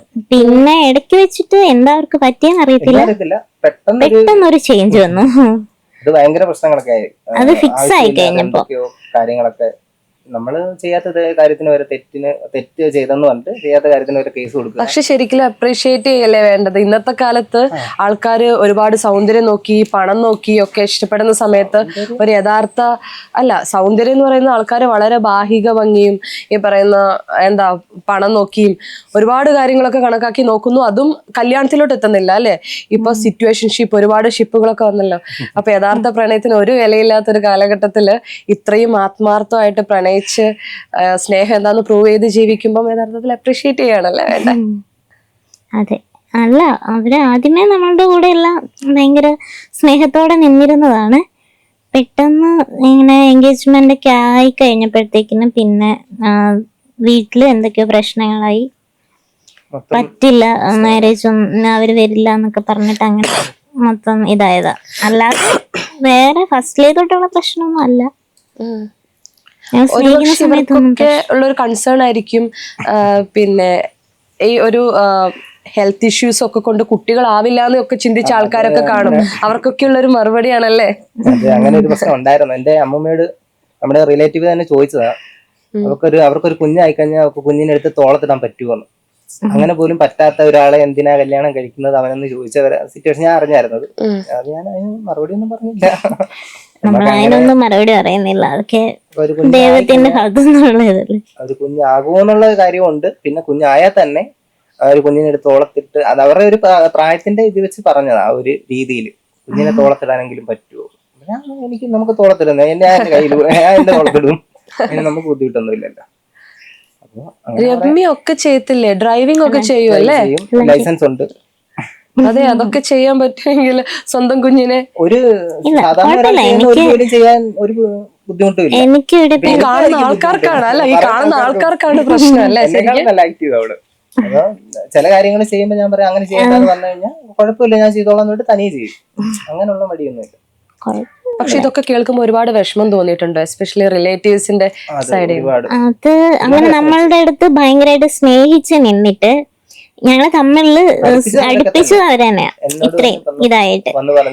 എന്നിട്ട് കുട്ടിയാ ഇതുപോലെ നമ്മുടെ റിലേറ്റീവ് ആന്നൊക്കെ പറഞ്ഞ എല്ലാം ഇതായിട്ട് അവസാനം എന്നിട്ട് നമ്മളെ കുറിച്ച് ബാഡായിട്ട് പറയുമ്പോ ഒരു വിഷമം ഉണ്ടായിരുന്നു. ഇവിടെ വന്ന് സംസാരിക്കാൻ വേണ്ടി അമ്മയുടെ അച്ഛനടുത്ത് വന്ന് സംസാരിക്കാനിരുന്ന സമയത്ത് എന്തൊക്കെയോ തിരിമറി അതിന് നടന്നു. എന്തുവാന്ന് ക്ലിയർ ആയിട്ട് അറിയത്തില്ല. പിന്നെ അത് ക്ലിയർ ചെയ്യാനൊന്നും നോക്കിയില്ലേ? ക്ലിയർ ചെയ്യാൻ പറ്റാത്ത രീതിയിലുള്ള പ്രശ്നമായിരുന്നു. അത് ഒരു തരത്തിൽ അവരിത് നടത്തത്തില്ല എന്നുള്ള രീതി വരെ ആക്കി. ഒരുപാട് കേസൊക്കെ കൊടുത്തു ആളുടെ പേരിൽ. ആവശ്യമില്ല. അല്ല കേസ് എന്തിനാ കൊടുത്തത്? എന്നിട്ട് ഇവിടെ വിളിച്ചു പറഞ്ഞിട്ട് ഇവിടുന്ന് അപ്പൊ സമ്മതിക്കില്ലല്ലോ. അതെ, ഒരു കേസൊക്കെ നിലനിൽക്കുന്ന ആൾക്കാര് തീർച്ചയായിട്ടും സമ്മതിക്കത്തില്ല. കാരണം അല്ല എന്ത് പേരിലാ കേസ് കൊടുത്തേ? കേസ് കൊടുത്തത് ഒന്നാമത്തെ കാര്യം വീട്ടില് ഭയങ്കര പ്രശ്നമാണ്, മദ്യപിച്ചിട്ട് വന്നൊരു പ്രശ്നമാണെന്നൊക്കെ പറഞ്ഞു. പിന്നെ രണ്ടാമതുള്ളത് എന്തോ സ്റ്റഫിന്റെ അഡിക്റ്റാണോ, സ്റ്റഫ് അഡിക്റ്റാണ്. ഇത് ആവശ്യമില്ലാത്ത കാര്യമാണ് അവർക്ക് എങ്ങനെയെങ്കിലും. എന്നിട്ട് അപ്പം ഇതൊന്നും കേസായിട്ട് നിലനിൽക്കത്തില്ല, കാരണം എന്തെങ്കിലും ഒരു തെളിവില്ലാതെ സ്റ്റേഷൻ അങ്ങനെ പറ്റത്തില്ല. അപ്പം പിന്നെ അമ്മൂമ്മയെ തല്ലി എന്ന് വിചാരിച്ചു ഇങ്ങനെ മർദ്ദിച്ചെന്ന് പറഞ്ഞിട്ട് ഒരു കേസ് കൊണ്ട് കൊടുത്തു. അപ്പൊ അത് ഇച്ചിരി കാര്യം. അമ്മൂമ്മ അതിന് അഗ്രി ചെയ്തോ? അമ്മൂമ്മയ്ക്ക് ആ സമയത്ത് വയ്യാതിരിക്കുക. അമ്മൂമ്മ അപ്പം പോലീസുകാർ വീട്ടിൽ കൊണ്ടിറക്കിയപ്പം അമ്മൂമ്മ ഇപ്പം മരിച്ചിട്ടിപ്പം അല്ല അമ്മൂമ്മ പറയത്തില്ലേ ഇല്ലാന്ന്? അമ്മൂമ്മ ഇത് അറിയുന്നില്ല ഈ കേസ് കൊടുത്ത കാര്യമൊന്നും. അമ്മൂമ്മയുടെ എന്റെ അമ്മയുടെ ചേട്ടത്തിയും കുറച്ച് ബന്ധുക്കളുമാണ് ഈ കേസ് കൊടുത്തത്. അമ്മൂമ്മ പേപ്പറിൽ സൈൻ ചെയ്യിപ്പിച്ചുണ്ടാവുള്ളൂ, കാരണം അമ്മയ്ക്ക് ഒന്നും അറിയില്ല. നല്ല സ്നേഹമുള്ള ഒരമ്മയായിരുന്നു. എന്തായാലും അങ്ങനെ കേസ് കൊടുത്തു. അപ്പൊ അതിന്റെ പേര് സ്റ്റേഷനിൽ വിളിപ്പിച്ചു. എന്നിട്ട് അത് ആ സെക്കൻഡിൽ തന്നെ വിളിച്ച് ഇവിടെ പറയും, ഇന്ന ആള് സ്റ്റേഷനിൽ കയറിയിട്ടുണ്ട്, നിങ്ങൾക്ക് ഇനിയും ഈ ബന്ധത്തിൽ തുടരാൻ താല്പര്യമുണ്ടോ എന്നൊക്കെ ചോദിച്ചിട്ട്. എന്തായാലും അതാരും ഇതായിട്ട് ഇവിടുത്തെ അച്ഛനും അമ്മയും എന്തായാലും ശരിക്കും പറഞ്ഞാല് എനിക്ക് എന്റെ അച്ഛനും അമ്മയും പോലെ തന്നെ എനിക്ക് കിട്ടാത്ത സ്നേഹമൊക്കെ ഇവിടെ വന്നിട്ട് കിട്ടുന്നുണ്ട്. അപ്പൊ അവർക്ക് കാര്യങ്ങൾ പറഞ്ഞാൽ മനസ്സിലാവും, മറ്റുള്ള റൂട്ടല്ല. നല്ല രീതിയിൽ എല്ലാ കാര്യങ്ങളും വ്യക്തമായിട്ട് മനസ്സിലാക്കിയിട്ടേ എല്ലാത്തിനും ഒരു തീരുമാനം എടുക്കത്തുള്ളൂ. അപ്പൊ ഞാനിവിടെ വന്ന് പറഞ്ഞ അമ്മ എനിക്ക് അവളില്ലാതെ പറ്റത്തില്ല എന്നൊരു ഘട്ടത്തിൽ പറഞ്ഞായിരുന്നു. എനിക്ക് അവളില്ലാതെ പറ്റത്തില്ലെന്ന് പറഞ്ഞു. അപ്പൊ അമ്മയെ അച്ഛൻ സ്നേഹിച്ച് കല്യാണം കഴിച്ചു വരാം. അപ്പൊ അവർക്കും അതൊരു വിഷമമായി. അപ്പൊ ആ ഒരു സിറ്റുവേഷൻ എന്നോട് പറഞ്ഞു, നീ ഇതിന് സ്ട്രോങ് ആയിട്ട് നിൽക്കുവാണെങ്കിൽ നമുക്കെല്ലാം ചെയ്യാന്ന് പറഞ്ഞിട്ട് എല്ലാ കാര്യങ്ങളും ചെയ്തു തന്നെ അവരാ. അമ്മയച്ഛനുമാണ് എല്ലാ. ഇപ്പൊ ഇവിടെ ചേട്ടനുണ്ട്, ചേട്ടനിപ്പോ ഇവിടെ ഇല്ല, അവര് വിദേശത്ത് ദുബായിലാണ്. അപ്പൊ അവരെല്ലാം കൂടി നിന്ന് നമുക്ക് വേണ്ട സഹായങ്ങളെല്ലാം ചെയ്തു തന്നു. നമുക്കെന്നല്ല, എനിക്ക് വേണ്ടതെല്ലാം ചെയ്തു തന്നു കല്യാണത്തിന് വേണ്ടി. വേറെ ഒരാളും ഇല്ലല്ലോ സഹായിക്കാൻ. അമ്പലപ്പുഴ അമ്പലത്തിൽ വെച്ചാണ് കല്യാണം നടത്തിയത്. അങ്ങനെ നല്ലൊരു, ഞാൻ ഒരിക്കലും പ്രതീക്ഷിച്ചില്ല എന്റെ ജീവിതത്തിൽ ഇങ്ങനെ നല്ലൊരു കല്യാണം നടത്താൻ പറ്റുമോ. കാരണം നമുക്ക് വേറെ ഒരു ഇതില്ലല്ലോ. ഈ കൂട്ടുകാരുടെ ഒക്കെ എന്തായിരുന്നു? കൂട്ടുകാരൊക്കെ ഇങ്ങനെ ഒരു പെൺകുട്ടിയെ സ്വീകരിച്ചു എന്നൊക്കെ പറയുമ്പോൾ അവർക്കൊക്കെ നല്ല സപ്പോർട്ടീവ് ആയിരുന്നു. കൂട്ടുകാരാണ് എന്റെ കൂടെ ഏറ്റവും കൂടുതൽ. ഒരുപാട് കൂട്ടുകാരുണ്ട് ഇപ്പോഴും എന്നെ വിളിച്ചിട്ട് കാര്യങ്ങൾ തിരക്കാനും. ഇപ്പോഴും കമ്മ്യൂണിക്കേഷൻ ഒന്നും ഒരു കുഴപ്പമില്ല. കൂട്ടുകാർക്കൊന്നും അവരെന്റെ കൂടെ നിന്ന് കല്യാണ സമയത്താണേലും ഒരുപാട് സാമ്പത്തികപരമായിട്ട് സഹായിക്കുന്നവരുണ്ട്. പിന്നെ എന്ത് കാര്യത്തിൽ വിളിച്ചാലും ഓടി വരാൻ വേണ്ടി ഒരുപാട് കൂട്ടുകാരുണ്ട്. ഇപ്പം അവരുമായിട്ട് ടച്ച് ഇല്ലാതെ നിൽക്കുവാണ്. എന്തായാലും ഈ കുഞ്ഞിന്റെ കാര്യം അറിഞ്ഞിട്ടില്ലാരും. അപ്പൊ അതെല്ലാം ഒന്ന് വിളിച്ച് പറയണം. ഒരു പക്ഷെ അമ്മ ഉണ്ടായിരുന്നെങ്കിൽ ഈ ഇഷ്യൂസ് ഒന്നും നടക്കില്ലായിരുന്നു എന്ന് തോന്നിയ അല്ലേ? സ്വീകരിക്കില്ലായിരുന്നു. അത്രയ്ക്ക് സ്നേഹിക്കുന്ന ഒരു ആളായിരുന്നു. അമ്മ മരിച്ചത് ലിവർ കംപ്ലൈന്റ്, കിഡ്നിക്ക് കംപ്ലൈന്റ്, അങ്ങനെ മൊത്തം പ്രശ്നമായിട്ടാണ് മരിച്ചത്. അമ്മയ്ക്ക് കൊച്ചിനെ മുതൽ വയ്യാത്തതാണ്, ചെറുതിലെ മുതൽ വയ്യാത്തതാണ്. കല്യാണം കഴിക്കാൻ പോലും പാടില്ലെന്ന് പറഞ്ഞാൽ. അപ്പൊ എന്റെ അച്ഛനും അമ്മയും സ്നേഹിച്ച് കല്യാണം കഴിച്ചാണ് ഞാൻ ഉണ്ടായത്. അപ്പോൾ അത് കഴിഞ്ഞ് പിന്നെ വേറെ പ്രശ്നങ്ങളൊന്നും ഇല്ലായിരുന്നു കുറേ വർഷം. ഞാൻ ഏകദേശം ഒരു +1 പഠിക്കുന്ന സമയത്ത് എനിക്ക് തീരെ വയ്യാതായി. അങ്ങനെ ഹോസ്പിറ്റലിലൊക്കെ ആയിരുന്നു. അങ്ങനെ മരിച്ചുപോയി. അത് പോയത് കാരണം പിന്നെ അച്ഛൻ അമ്മയെ സ്നേഹിച്ച അത്ര ഒരുപാടായതുകൊണ്ട് അമ്മ മരിച്ചതോട് ഒരു നാട് വിട്ടു. കല്യാണത്തിന് വന്നായിരുന്നു. പക്ഷെ വീട്ടിൽ നിൽക്കാനുള്ള ഒരു ബുദ്ധിമുട്ടുണ്ട്. പക്ഷെ അനിയനും അനിയത്തിയൊക്കെ ഇപ്പൊ എങ്ങനെ വളർന്നു? അനിയനും അനിയത്തി എന്ന് പറഞ്ഞാൽ അനിയൻ ഇപ്പൊ അതിനിടയ്ക്ക് ഈയിടയ്ക്ക് ഒരു ആക്സിഡന്റ് കഴിഞ്ഞിട്ടിരിക്കുക. ബൈക്ക് ആക്സിഡന്റ് കഴിഞ്ഞ് ഇപ്പൊ ഇത്ര ഇതിലായിട്ടിരിക്കുക. പക്ഷെ അനിയത്തി അവിടെ ഉണ്ട്, കുഞ്ഞമ്മ അടുത്തുണ്ട്. വീട്ടിൽ തന്നെ അടുത്ത്. ഈ കുഞ്ഞമ്മ പ്രശ്നം ഉണ്ടാക്കി അമ്മയുടെ ചേട്ടത്തി വല്യമ്മ കുഞ്ഞമ്മ പ്രശ്നം. അപ്പൊ ഇതേ ഉള്ളൊരു പ്രശ്നം. അപ്പൊ അവന്റെ കാര്യം ഇനി ഒരു സർജറി കൂടെ ഉണ്ട്, ചെയ്ത് കൊടുക്കണം. അതിനിടയ്ക്കാണ് ഞങ്ങളുടെ കുഞ്ഞാവയുടെ കാര്യം വന്നത്. അപ്പൊ അത് റെഡിയാക്കണം. എല്ലാം കൊണ്ട് ഒരു ഇതായിട്ടിരിക്കുക. നിങ്ങൾ യൂട്യൂബ് തുടങ്ങിയിട്ട് കുറെ ആയില്ലേ? ശരിക്കും യൂട്യൂബിൽ നിന്ന് നല്ല വരുമാനമൊക്കെ കിട്ടുമോ? എങ്ങനെയാണ് വരുമാനം? പ്രതീക്ഷിച്ചല്ല ആദ്യം ഈ യൂട്യൂബ് ചാനൽ തുടങ്ങുന്നത്. അപ്പൊ എല്ലാരും തുടങ്ങുന്നത് ജസ്റ്റ് ഒരു എങ്ങനെയാണ് ഈ സംഭവങ്ങളെന്നൊക്കെ അറിയാൻ വേണ്ടി തുടങ്ങിയതാ. വെറുതെ വീഡിയോ ഇട്ട്. അപ്പൊ ഞാൻ ഈ അത്യാവശ്യം ഗെയിം കളിക്കുന്ന ആളാ. അപ്പൊ അതിന്റെ ഭ്രാന്താന്ന് പറയാം. PUBG ഗെയിമിന്റെ ആളാ. അപ്പൊ ആ സമയത്ത് ഗെയിമിങ്ങിന്റെ ചാനൽ ആദ്യം എനിക്ക് ഉണ്ടായിരുന്നു, പണ്ടേ ഉണ്ട്. അപ്പൊ ആ സമയത്ത് അതിൽ വലിയ റീച്ച് ഒന്നും ഇല്ല. ഇപ്പം എല്ലാവർക്കും അങ്ങനെയൊന്നും ഇഷ്ടമില്ലല്ലോ. അപ്പൊ മാളുവിനോട് ചോദിച്ചു. അപ്പൊ അങ്ങനെ വെറുതെ ഒരു വീഡിയോ, എന്തുവാ നമ്മൾ ഫസ്റ്റ് ഇട്ടത്, മീൻകറി എന്തോ ഉണ്ടാക്കുന്ന ഒരു വീഡിയോ ആണ് തോന്നുന്നു. അല്ല, ഞാനിവിടെ വെജിറ്റബിൾസ് കൃഷിയൊക്കെ ഉണ്ടായിരുന്നു. അപ്പൊ ആ സമയത്ത് കൃഷിയുടെ വീഡിയോ അതൊന്നും ഇതായില്ല. അല്ല, ഇതിൽ ശരിക്കും യൂട്യൂബിൽ ഒരു വരുമാനം കിട്ടണമെങ്കിൽ ഇപ്പം കുറച്ച് ബുദ്ധിമുട്ടല്ലേ? പഴയ പോലെ അല്ലല്ലോ മൊത്തം. അല്ലല്ല, ഒത്തിരി ഇത് മാറിയിട്ടുണ്ട്. അപ്പൊ അതില് വാച്ചിന്റെയും കറക്റ്റ് ആയിട്ട് വാച്ച് അവർ കിട്ടണം. അത് നമുക്ക് സബ്സ്ക്രൈബർ നമ്മളോട് സപ്പോർട്ട് ചെയ്യുന്ന ആൾക്കാരാണെങ്കിൽ മാത്രമേ അല്ല, നിങ്ങളുടെ ഇതില് കാണുന്നത് മുഴുവൻ പോസിറ്റീവ് കോമന്റ്സ് ആണ് അല്ലേ? അതെ, അതെ. നെഗറ്റീവിനെക്കാളും കൂടുതൽ ഒരു 80% പോസിറ്റീവ്. ആരെങ്കിലും ഒരു 1-2 പേരൊക്കെ ഇട്ടെങ്കിലേ ഉള്ളൂ അല്ലേ? തുടക്ക സമയത്ത് കല്യാണത്തിന്റെ വീഡിയോ ഇട്ടപ്പോ ഒത്തിരി നെഗറ്റീവ് ഉണ്ടായിരുന്നു. എന്തായിരുന്നു അത്? ആ സമയത്ത് അവിടെ സുരജ് എന്ന് പറഞ്ഞ ഒരാള് ഒരു പെങ്കുച്ചിനെ പാമ്പ് കടിപ്പിച്ചു കൊന്നു. പാമ്പിനെ കൊണ്ട് കടിപ്പിച്ചു കൊന്നു. വിസ്മയല്ല, വേറെ സൂരജിന്റെ പേര് വിസ്മയല്ലത്. വേറെ ഏതോ പാമ്പ് കടിച്ചിട്ട് പാമ്പിനെ കൊണ്ട് കൊത്തിച്ച് കൊന്നു. അതുപോലെ ആയിരിക്കും കുറച്ച് ദിവസം കഴിയുമ്പോ. കാണാം നമുക്ക് ഓരോരുത്തർ കമന്റ് നമുക്ക് കാണാം. ഇത്ര ദിവസം കഴിയട്ടെ. പിന്നെ അത് കഴിഞ്ഞിട്ട് സുരജിന്റെ അവസ്ഥ തന്നെ ആവട്ടെന്നോ ആവാതിരിക്കട്ടെന്നോ. അത് കഴിഞ്ഞിട്ട് ഗോൾഡിലാണ് കണ്ണ്. കണ്ണ് കണ്ടോ? ഗോൾഡിലാണ്. അത് തീർന്നു കഴിയുമ്പോ ചില ആൾക്കാർ ഓർക്കും അങ്ങനെ ഒരു പേരെടുക്കാൻ വേണ്ടിട്ട് അല്ലെങ്കിൽ ഫേമസ് ആവാൻ വേണ്ടിട്ടാന്ന് പല ടൈപ്പ് ഓഫ് ആൾക്കാരില്ലേ? അവന്റെ കണ്ണ് സ്വർണ്ണത്തിലാണ്. അത് തീർന്നു കഴിയുമ്പോ കാണാം എവിടെയെങ്കിലും എവിടെയെങ്കിലും കൊണ്ട് കളയുമെന്ന് കളയുമെന്ന് എന്നൊക്കെയാണ് പറയാം. അല്ല, ചില ആൾക്കാരുടെ പേര് കളയാൻ വേണ്ടി ഒരു കപ്പിൾ ഇല്ലായിരുന്നോ ഈ പറയുന്ന ക്യാൻസർ ഒക്കെ വന്നതിന് ശേഷം ക്യാൻസർ ആയിരിക്കുമ്പം ആ കുട്ടിക്ക് വളരെ ഫേമസ് ആയി ടിക്ടോക്ക് തൊട്ടേ നമ്മൾ കാണുന്നതാണ്. ആ പർട്ടിക്കുലർ പെൺകുട്ടിക്ക് ക്യാൻസർ ആയി വന്ന ടൈമില് പുള്ളിക്കാരൻ വിട്ടിട്ട് വേറെ പെൺകുട്ടിയെ നോക്കി. പിന്നെ ആ കുട്ടി അപ്പൊ അതുപോലത്തെ ഒക്കെ വരുന്ന ചില ആൾക്കാർ കാരണം നന്നായിട്ട് ജീവിക്കുന്ന ആൾക്കാർക്ക് കൂടെ ഇപ്പോഴും അങ്ങനെയുള്ള കമന്റിനും കുറവൊന്നുമില്ല. പിന്നെ എനിക്ക് എന്റെ വിശ്വാസമുണ്ട്, ഞാൻ മരിക്കുന്ന കാലത്തോളം എന്റെ കൂടെ തന്നെ ഉണ്ടാവണം എന്നൊരു വിശ്വാസമുണ്ട്. അവളും അങ്ങനെ തന്നെയാണ്. അതിനൊരിക്കലും ആ ഒരു വിശ്വാസത്തിന് ഇതുണ്ടാകത്തില്ല. അത് കാണാൻ വേണ്ടി ആരും ഇരിക്കണ്ട. അങ്ങനെ തിരിയുന്നതായിട്ട് കാണാൻ വേണ്ടി ആരും അതെന്തായാലും ഉണ്ടാവത്തില്ല. എങ്ങനെ ഈ പ്രണയം എങ്ങനെയാ തോന്നിയേ നമ്മൾക്ക് ഷെബിയുടെ അടുത്ത്? അതെങ്ങനെയായിരുന്നു ആ ഒരു പ്രണയം എന്ന് പറഞ്ഞാല്? ആദ്യം കണ്ടു, ഫസ്റ്റ് ഡേ കണ്ടു. അപ്പൊ ചെറിയൊരു ഇഷ്ടം തോന്നി. അത് നോർമലി മനസ്സിൽ തോന്നുന്നതാ. അപ്പൊ ഇങ്ങനെ തോന്നി. അപ്പൊ അടുത്ത് അന്നേരം സംസാരിച്ചിട്ടുണ്ട് ഉണ്ടോ? ഇല്ല. താക്കോലം തരുമെന്ന്. അപ്പൊ എനിക്ക് വണ്ടി ഇല്ല. അപ്പൊ ഞാൻ വണ്ടിയുടെ താക്കോലം തരുമെന്ന്. ആ സമയത്ത് തന്നെ ഇവിടെ ഒരു അനിയനുണ്ട്, സച്ചിൻ എന്ന് പറഞ്ഞിട്ട്, അമ്മയുടെ അനിയത്തിയുടെ മോൻ. അപ്പം ഒരാള് അങ്ങോട്ട് നോക്കിട്ട് പറയുന്നത് താക്കോൽ എവിടാ? അപ്പൊ ഇവള് വണ്ടി തന്നില്ല, വണ്ടിയുടെ താക്കോൽ തന്നില്ല. അന്ന് ഞാൻ വിചാരിച്ചു ഈ വണ്ടി എന്റെ തന്നെ ഇരിക്കും. അങ്ങനെ ചെറിയ ഇതൊക്കെ ആയിരുന്നു. അങ്ങനെ കണ്ട് ഇഷ്ടപ്പെട്ടാ. ഞാനത് വർക്ക് ചെയ്യുമ്പോഴത്തേക്കിന് ഞാൻ ടാറ്റുവിന്റെ വർക്ക് പോയി പുറത്ത് പോയി ചെയ്യുന്നുണ്ടായിരുന്നു. ടാറ്റു ആർട്ടിസ്റ്റ് ആണല്ലേ? അപ്പം വരുമാന മാർഗം യൂട്യൂബിന് പുറമെ ഈ ടാറ്റു വർക്ക് കൂടെ ചെയ്യുന്നുണ്ട്. ഇല്ല, ചെയ്യാണ്ടിരിക്കായിരുന്നു. കാരണം ഞങ്ങൾ 1 ഇയർ പത്തനംതിട്ടയായിരുന്നു. അവിടെ നിൽക്കുമ്പം അവിടെ ഒന്നും പരിചയമില്ല. ഞങ്ങൾ റെന്റിന് വീടെടുത്തിട്ടാ താമസിച്ചിരുന്നേ. അപ്പം നമുക്ക് അങ്ങനെ ആരെയും പരിചയമില്ല. അങ്ങനെ സ്റ്റോപ്പ് ചെയ്ത് വെച്ചിരിക്കുവായിരുന്നു. പിന്നെ ഇവിടെ വന്നു കഴിഞ്ഞിട്ട് പതിയെ സ്റ്റാർട്ട് ചെയ്തു. ആ സമയത്ത് പിന്നെ പ്രഗ്നന്റ് ആയി, സർജറി ആയി. അങ്ങനെ പിന്നെയും സ്റ്റോപ്പ് ചെയ്ത് വെച്ചിരിക്കുവായിരുന്നു. പിന്നെ ഇപ്പം വീണ്ടും ഞാൻ ചെയ്യാൻ തുടങ്ങിയിട്ടുണ്ട് വർക്ക് വീട്ടിൽ തന്നെ. ഞാൻ ചോദിച്ചു വരുന്നത്, നമ്മൾക്ക് ഇഷ്ടമാന്ന് പറഞ്ഞില്ലേ, അപ്പൊ ഒരു പേടി തോന്നിയോ? ഇത് യഥാർത്ഥ ഇഷ്ടമായിരിക്കോ, സിൻസിയർ ഉണ്ടോ? അതപ്പൊ തന്നെ നമുക്ക് ഒരു ഇൻഡ്യൂഷൻ പോലെ ഇത് വന്നോ? എങ്ങനെയാ? എനിക്ക് വാട്സപ്പിൽ ഇങ്ങനെ മെസ്സേജ് ചെയ്തു. അങ്ങനെ ഡയറക്റ്റ് അല്ല, വാട്സപ്പിൽ മെസ്സേജ് ചെയ്തു കൊറേ ഒരു ദിവസം. ഞാനാണെങ്കിൽ ആ സമയത്ത് അങ്ങനെ ഫോൺ അധികം യൂസ് ചെയ്യലില്ല. മെസ്സേജ് ഒക്കെ വന്നിട്ടുണ്ടെങ്കിൽ ഒരാഴ്ച കഴിഞ്ഞിട്ടായിരിക്കും ചിലപ്പോൾ റിപ്ലൈ എടുക്കുക. കാരണം ഞാൻ ഈ ടാറ്റുവിൻ്റെ ഇത് പഠിച്ചുകൊണ്ടിരിക്കുന്നുണ്ട്. എൻ്റെ മൈൻഡിൽ ഡ്രോയിങ് അങ്ങനത്തെ ഉള്ള ഒരു രീതിയിലാണ് പോയിക്കൊണ്ടിരിക്കുന്നത്.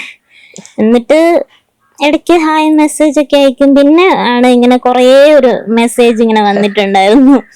അപ്പോൾ ഇങ്ങനെ പറഞ്ഞിരിക്കുന്ന എൻ്റെ വീട്ടിൽ സമ്മതിക്കൂലായിരിക്കും എന്നൊക്കെ പറഞ്ഞിട്ടേ, ഇവിടെ സമ്മതിക്കാൻ ചാൻസ് ഇല്ല ആയിരിക്കും എന്നൊക്കെ പറഞ്ഞിട്ട്, എനിക്കിഷ്ടമാണ്, കല്യാണം കഴിക്കാൻ ഇഷ്ടമാണെന്നാണ് പറഞ്ഞത്.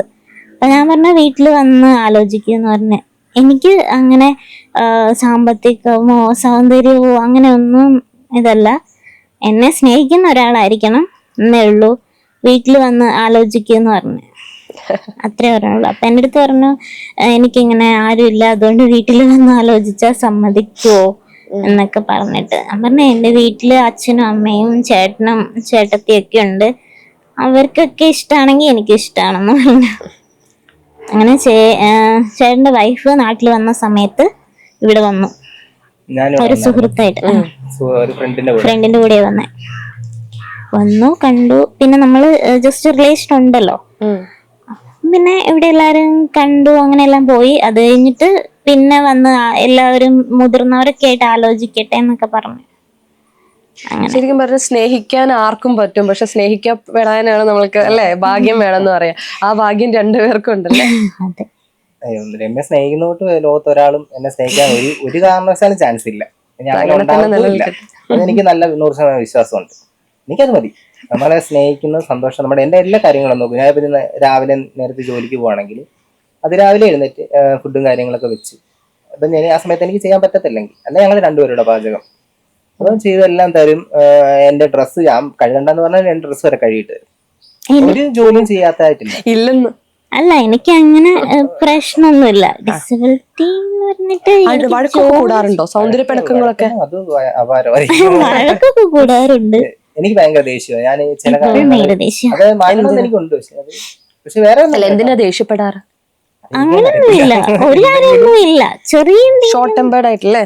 പെട്ടെന്ന് ദേഷ്യം വരും, ഇച്ചിരി കഴിയുമ്പോഴത്തേക്കിന് അതങ്ങ് മാറും. പക്ഷെ രമ്യക്ക് അങ്ങനെയല്ലല്ലോ, ഒന്നുമില്ല. പെട്ടെന്ന് ദേഷ്യം വരില്ല, വന്നു കഴിഞ്ഞ് ഇത്തിരി താമസം എടുക്കൂല്ലേ മാറാൻ വേണ്ടി? കുറച്ച് ഡിലേ. ഞാൻ പിന്നെ ഒരുപാട് കഷ്ടപ്പെടണം അത് മാറ്റണമെങ്കിൽ. അതായത് പെട്ടെന്ന് ദേഷ്യം വരുന്ന ആൾക്കാർക്ക് അതുപോലെ പെട്ടെന്ന് പോകുന്നു പറയാം. പിന്നെ എനിക്ക് വിഷമം ഞാൻ ദേഷ്യം വരാറില്ല. അന്നേരം എന്തെങ്കിലും മിണ്ടാതിരിക്കത്തേ ഉള്ളൂ. 2-3 വാക്ക് പറഞ്ഞു അപ്പൊ ഞാനും മിണ്ടാണ്ടിരിക്കും. മാറി ഉണ്ടായി. അപ്പൊ നമുക്കറിയാലോ, കുറച്ച് ഇച്ചിരി കഴിയുമ്പോ മാറിക്കോളും. കുറച്ച് പിണക്കുണ്ടെങ്കിൽ രസമുള്ളൂ അല്ലേ? അത് പിണക്കം ഇല്ലാതെ വന്ന പിന്നെ സ്നേഹമല്ലല്ലോ. അത് സത്യം. ശരിക്കും വാക്കുകൾ ഇല്ലാതാവുന്നിടത്ത് നമുക്ക് പ്രണയവും സ്നേഹമൊന്നും ഇല്ല എന്നാ പറയാ. എന്തെങ്കിലും ഒരു സ്നേഹമുള്ളിടത്ത് ചെറിയ പിണക്കങ്ങളും ഒക്കെ ഉണ്ടാവും. ഇല്ലെങ്കിൽ പിന്നെ നമ്മൾ എന്തുവാ? പിന്നെ ഞാൻ ഇച്ചിരി ഓവറാണ് എനിക്ക് തന്നെ തോന്നുന്നു ചില സമയത്ത്. എന്നിട്ട് പിന്നെ എനിക്ക് വിഷമം തോന്നുന്നു, സോറിയിടാ എന്ന് വന്നിട്ട് പറയും. അപ്പൊ ആള് പറയും കുഴപ്പമില്ല ഇങ്ങനെ പറയും. ഇന്നത്തെ കാലത്തെ ചില സ്നേഹങ്ങളൊക്കെ കാണുമ്പോൾ എന്താ തോന്നാറ്? പണ്ട് നമുക്ക് ഈ പ്രണയം റിലേഷൻഷിപ്പ് അത്രയൊക്കെയല്ലേ ഉള്ളൂ. ഇപ്പോഴത്തെ പിള്ളേര്, പുതിയ ജനറേഷൻ പിള്ളേര് സിറ്റുവേഷൻഷിപ്പ് അത്ര ഒരു കുറച്ച് കാലത്തേക്ക് അല്ലെങ്കിൽ തോന്നി പെട്ടെന്ന് ഒരു ദിവസം എനിക്ക് നിന്നോടുള്ള ഫീലിങ്സ് ഒക്കെ പോയി എന്നൊക്കെ പറയുന്ന സിറ്റുവേഷൻസ് ഒക്കെ വരും. അത് കാണുമ്പോ അവരോട് എന്തോ പറയാനുള്ളതെന്ന് വെച്ചാൽ ഇപ്പൊ ഇതൊന്നും താൽക്കാലികമായിട്ടുള്ള ഇതല്ലേ ഉള്ളൂ. കുറച്ചാൾ കഴിയുമ്പോഴല്ലേ നമ്മൾ ജീവിതത്തിലോട്ട് കടക്കുന്നത്. അപ്പോഴേ നമുക്ക് അതിന്റെ വില മനസ്സിലാവും. ജീവിതത്തിലോട്ട് കടക്കുമ്പോൾ സ്നേഹമൊക്കെ എന്തുവാണ് നമുക്ക് അത് കിട്ടേണ്ട സമയം അന്നേരമാണ്. ഇപ്പൊ ഒരു കല്യാണമൊക്കെ കഴിഞ്ഞ് ആ ഒരു സമയത്ത് നമുക്ക് അല്ലേ ഈ പ്രണയത്തിന് ഒരു വിലയില്ലാത്ത രീതിയിൽ പെട്ടെന്ന് ഒരു ദിവസം ഫീലിങ്സ് പോയെന്ന് പറയുമ്പോൾ യഥാർത്ഥ പ്രണയത്തിൽ അങ്ങനെ പോകുമോ? ഒരിക്കലും പോകില്ല. ഒരിക്കലും പോലെ അങ്ങനെ പോകാനാണെങ്കിൽ നമ്മൾ സ്നേഹിക്കുന്നതിന് എന്തും അർത്ഥമില്ല. ശരിക്കുള്ള സ്നേഹം എന്ന് പറയുന്നത് ഒരിക്കലും അത് ജീവിതാവസാനം വരെ തുടക്കം മുതൽ അന്ത്യം വരെ നമുക്ക് അത് ഉണ്ടാവണം. അതെ, ഒരു സൈഡില് ഒന്നിക്കല് പെൺകുട്ടിക്കായിരിക്കും അധികം സ്നേഹം, അല്ലെങ്കിൽ ആൺകുട്ടിക്കായിരിക്കും. രണ്ടുപേർക്കും ഒരുപോലെ വരുന്ന സിറ്റുവേഷൻസ് കുറവാണ്. അതിൽ ഏതെങ്കിലും ഒരാൾക്ക് ആത്മാർത്ഥത ഉണ്ടാവും, ഓപ്പോസിറ്റുള്ള ആളായിരിക്കും ഇങ്ങനെ പറയുന്നത് അല്ലെ? അതിന് വളരെ വേണ്ടി കാല് പിടിക്കേണ്ട അവസ്ഥയാവും അവസാനം. അതെ, ഞങ്ങളെ സംബന്ധിച്ച് അങ്ങനെ ഇല്ല, അങ്ങനെ ഉണ്ടായിട്ടില്ല. ഇത്രയും നാളും അങ്ങനെ ഇതായിട്ടില്ല. ഞങ്ങള് രണ്ടുപേരും ഒരുമിച്ചുണ്ടെങ്കിലേ കംപ്ലീറ്റ് ആവത്തുള്ളൂ. ഒരു സമയത്ത് ഈ കല്യാണം കഴിഞ്ഞിട്ട് ഇപ്പം 2 വർഷം കഴിഞ്ഞു. 2 വർഷമായി. അപ്പം ഇതിനിടയ്ക്ക് ഞങ്ങള് ഒന്നിച്ച് ഒരു വീട്ടിൽ നിന്ന് മാറി അങ്ങോട്ടും ഇവിടെ നിന്നിട്ടില്ല. ഇത്രയും നാളിനിടയ്ക്ക് ഒന്നിച്ച് ഒരു റൂമിനല്ലാതെ എങ്ങോട്ട് മാറുന്നില്ല. ഒരു ദിവസം പോലും എനിക്കാണേലും പുറത്ത് ജോലിയൊക്കെ വരുവാണെങ്കിൽ ഞാൻ പറയാൻ ഒരു ദിവസം കഴിഞ്ഞിട്ടേ വരത്തുള്ളൂ, പറ്റത്തില്ല, നന്നേ പറ്റത്തുള്ളൂ എന്നിട്ട് എന്നെ വിളിച്ച് ആ ജോലി വേണ്ടെന്ന് വെക്കുക, അത്രേ ഉള്ളൂ. അപ്പൊ അങ്ങനെ നിന്നിട്ട് ഈ ഹോസ്പിറ്റലിൽ നിന്ന സമയത്താണ് ഒരു 2 ആഴ്ച കണ്ടല്ലേ 2 വർഷത്തിനിടയ്ക്ക് മാറി നിന്നത് ഞങ്ങള് തമ്മില്. അല്ലാതെ അങ്ങനെ മാറി നിൽക്കാൻ പോലും പറ്റത്തില്ല. നമുക്ക് കാണാതാവുമ്പോ നമുക്കൊരു വിഷമമല്ലേ. വീഡിയോ കോളിംഗ് ആയിരിക്കും. എനിക്ക് അങ്ങോട്ടും അവർക്ക് ഇങ്ങോട്ടും പോകാൻ പറ്റില്ല. വീഡിയോ കോളിംഗ് ഞങ്ങള് മാരേജിന് മുന്നേ നമുക്ക് വിഷമമല്ലേ, ആദ്യം സ്ട്രെയിൻ ചെയ്യണ്ടെന്ന് വെച്ചിട്ട് ട്രാവൽ ചെയ്യാൻ പറ്റില്ലായിരുന്നു. ഞാനൊരു കാര്യം ചോദിച്ചോട്ടെ, ശരിക്കും ഈ ഫേസിന്റെ ഒരു സൈഡിൽ ഇങ്ങനെ ഒരു ചെറിയൊരു അത് എങ്ങനെയാ ജനിച്ചപ്പോ തൊട്ടുള്ളതാണോ അതോ റീസെന്റ്? അല്ലല്ല, ഇത് ജനിക്കുന്നതിന് മുമ്പ് ഉണ്ടായതാ. എങ്ങനെയാ അമ്മയ്ക്ക് അല്ല ഇതല്ലേ ഈ സൈഡിലൊക്കെ മൊത്തത്തിലുണ്ട്. അതെല്ലാം ഒന്ന് ഒരു ഇതില് വന്നതാ. അമ്മയ്ക്ക് ആക്സിഡന്റ് ആയിട്ട് അമ്മ പ്രഗ്നന്റ് ആയിരിക്കും വയറ്റിലുള്ളപ്പോ സമയത്ത് ആക്സിഡന്റ് ആയതാ. എന്ന് വെച്ചാല് നമ്മുടെ ഈ പാടത്ത് വെച്ചിട്ട് പശു എന്തോ ജസ്റ്റ് ഇങ്ങനെ ഓടി വന്ന് ഇടിച്ച് അങ്ങനെ വീണ് അമ്മ. അത് പശു എന്തോ കണ്ടു പേടിച്ച് ഓടി വന്ന കൂട്ടത്തിൽ ഇടിച്ച് അങ്ങനെ അമ്മ വീണ്. ആ വീഴ്ചയിൽ കുഞ്ഞിന് പ്രശ്നമായത്. അമ്മ പ്രഗ്നന്റ് ആയിരുന്നു ആ സമയത്ത്. എത്ര മാസത്തിലായിരുന്നു? ഏകദേശം 6 or 7 കണ്ടാണ് തോന്നുന്നത്. അമ്മ പറഞ്ഞിട്ടുണ്ട് കഥ. അപ്പൊ ആ ഒരു ഇതില് ആയതാണ് കുഞ്ഞിന് ആ പ്രശ്നം അപ്പൊ ഉണ്ടായത്. അന്ന് കുഴപ്പമില്ല അമ്മയ്ക്ക് കുട്ടി. അന്ന് ഒരുപാട് പ്രശ്നമായിരുന്നു. ആ സമയത്ത് വലിയ ഫെസിലിറ്റി ഒന്നും ഇല്ലല്ലോ. അതെ, ഇന്നൊക്കെയാണ് സ്കാൻ ചെയ്ത് മനസ്സിലാവും എന്തെങ്കിലും പറ്റിയിട്ടുണ്ടോ എന്നല്ലേ. ഇത് കുട്ടി പുറത്ത് വന്ന് കഴിയുമ്പോഴാണ് മനസ്സിലായിട്ടുണ്ടാവുക അല്ലേ. ഈ അപ്പൊ കഴുത്തിന്റെ ലെങ്ത് ഉണ്ടായില്ല, അങ്ങനെ പറ്റിയതാ. അമ്മ ഇങ്ങനെ താഴെ വീണു, പശുവിന്റെ മേലെ നിക്കുക, അങ്ങനത്തെ ഒരു സിറ്റുവേഷൻ ആയിപ്പോയി. അപ്പം പിന്നെ BP എല്ലാം കൂടി എന്തൊക്കെയോ പ്രശ്നമായി. ക്രിട്ടിക്കൽ സ്റ്റേജിലായിരുന്നു അല്ലേ? അതെ ആയിരുന്നു. പിന്നെ എന്തോ ഭാഗ്യം അമ്മയ്ക്കും കുഞ്ഞിനും കുഴപ്പമില്ല. എന്തായാലും കുഴപ്പമില്ലല്ലോ, നല്ല സുന്ദരി കുട്ടിയായിട്ട് തന്നെ ജനിച്ചില്ലേ. മതി, വേറെ കുഴപ്പമൊന്നുമില്ല. സൗന്ദര്യത്തിന് പറയും നമ്മൾ പോയി കഴിഞ്ഞാൽ എത്ര നാളത്തേക്ക് കാണാം. എനിക്ക് തന്നെ എന്റെ അറിവിൽ തന്നെ എനിക്ക് ഒരുപാട് കൂട്ടുകാരുണ്ടെന്ന് പറഞ്ഞു. സൗന്ദര്യം എന്ന് പറയുന്നത് ഭാഗിക മാത്രമല്ല. ഈ സൗന്ദര്യത്തിന് പുറകെ പോവാന്ന് പറയുമ്പോ തന്നെ അറിയാമല്ലോ അത്. അപ്പൊ അങ്ങനെ പോയ 1-2 പേർക്ക് ഇപ്പൊ അവരുടെ കൂടെ അവരില്ല. അപ്പൊ അതിന്റെ പേരിൽ അവർ ഒത്തിരി നെഗറ്റീവ് അടിച്ച് അവരുടെ ജീവിതം തന്നെ നശിപ്പിച്ചുകൊണ്ടിരിക്കുക. അങ്ങനെ കുറെ കൂട്ടുകാരുണ്ട്. നമ്മൾ ഇതെല്ലാം കണ്ട് ഇത് വന്നുകൊണ്ട് നമുക്കറിയാം അത് ഒരിക്കലും ശാശ്വതമായിട്ടുള്ളൊരു കാര്യമല്ല. ഈ ചെറുപ്പത്തിൽ സ്കൂളിംഗ് ഒക്കെ സാധാരണ കുട്ടികളെ പോലെ എല്ലാ ബുദ്ധിമുട്ടൊന്നും ഉണ്ടായിട്ടില്ല? ഇല്ല, എനിക്ക് വേറെ ബുദ്ധിമുട്ടൊന്നുമില്ല. ഇങ്ങനെ ആണ് എന്നുള്ളത് മാത്രമല്ല. അല്ല, വിഷമം എന്തെങ്കിലും അങ്ങനെ സഹപാഠികളിൽ നിന്നും അങ്ങനെ ഫ്രണ്ട്സിൽ നിന്നൊന്നും അങ്ങനെ ബുദ്ധിമുട്ടൊന്നും ഇല്ല. അങ്ങനെ സ്പെഷ്യൽ ആയിട്ടൊന്നും ഉണ്ടായിട്ടില്ല. നല്ല കെയർ ഉണ്ടായിരുന്നു. എല്ലാവരും നല്ല സ്നേഹവും കെയറും ഒക്കെയാണ്. എവിടെ ചെന്നാലും ടീച്ചേഴ്സ് ആയാലും ഫ്രണ്ട്സ് ഒക്കെ ആയാലും എല്ലാവരും. അന്നും ഇന്നൊക്കെ ഈ ടാറ്റു ചെയ്യുന്നതിന് മുന്നേ ടീച്ചർ ആയിരുന്നു അല്ലേ? ടീച്ചറായിരുന്നു. പഠിച്ച സ്കൂളിൽ തന്നെയാണോ? സ്കൂളിൽ തന്നെ പഠിപ്പിച്ച ടീച്ചർമാരുടെ ഇവിടെ തന്നെ. അതൊരു ഭാഗ്യമായിരുന്നു. അതെ, അപ്പൊ എല്ലാം സത്യം പറഞ്ഞു കഴിഞ്ഞാൽ സാധാരണ ആൾക്കാർക്ക് ചെയ്യുന്ന പോലെ എല്ലാം ചെയ്യാൻ പറ്റി. സാധാരണ കുട്ടികളുടെ പോലെ തന്നെ വിദ്യാഭ്യാസവും എല്ലാം കിട്ടി. അങ്ങനെ പ്രത്യേകിച്ച് ഒരു ബുദ്ധിമുട്ടുണ്ടായിരുന്നു. നല്ല സന്തോഷമായിട്ട് തന്നെ. അതിനുശേഷം നല്ല ഭർത്താവിനെയും കിട്ടി. അതൊക്കെ ഒരു വലിയ ഭാഗ്യാണല്ലേ. സത്യം പറഞ്ഞ എല്ലാം ഉണ്ടായിട്ടും നമുക്ക് പുറമേ കാണുന്ന ഒരു കാട്ടിക്കൂട്ടലുകളല്ലാതെ ഉള്ളിൽ ഉരുകി ജീവിക്കുന്ന ഒരുപാട് പേര് കാണും. പുറമേ മാത്രമായിരിക്കും, പുറമേ ചിരിച്ച് നമ്മുടെ സോഷ്യൽ മീഡിയ ഒക്കെ നോക്കിക്കഴിഞ്ഞാൽ അടിപൊളിയായിരിക്കും.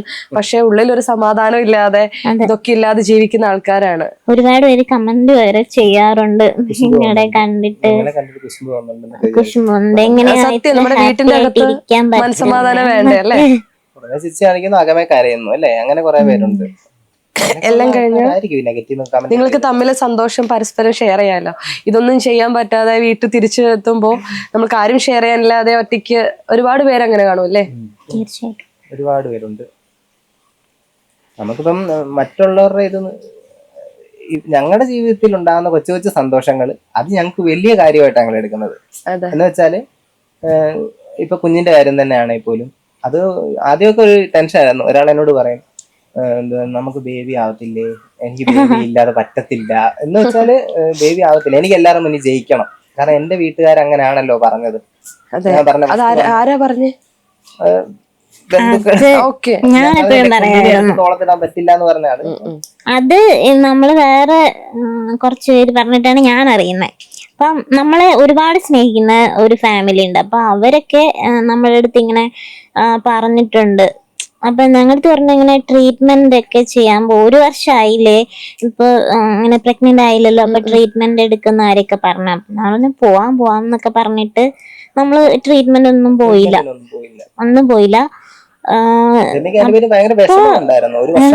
ചേട്ടൻ പറഞ്ഞു കല്യാണം കഴിഞ്ഞിട്ട് എത്രയായി? 2 വർഷം. 2 വർഷത്തെ കുട്ടിയല്ലേ. ചേട്ടൻ പറഞ്ഞത് നമുക്ക് സമയമാകുമ്പോ ദൈവം തരും, വിഷമിക്കേണ്ട ആവശ്യമില്ല.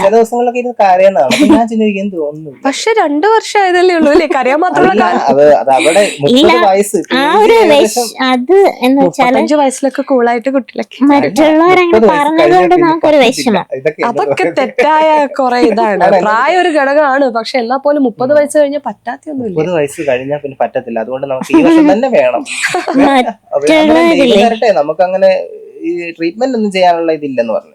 അതിന്റെ ആവശ്യമില്ല, അതൊക്കെ വേസ്റ്റ് ആയിരിക്കും. ഞങ്ങൾ ഇവിടെ വന്നു ഒരു 2 months ഒക്കെ ആയപ്പോഴത്തേക്കും പ്രഗ്നന്റ് ആയി.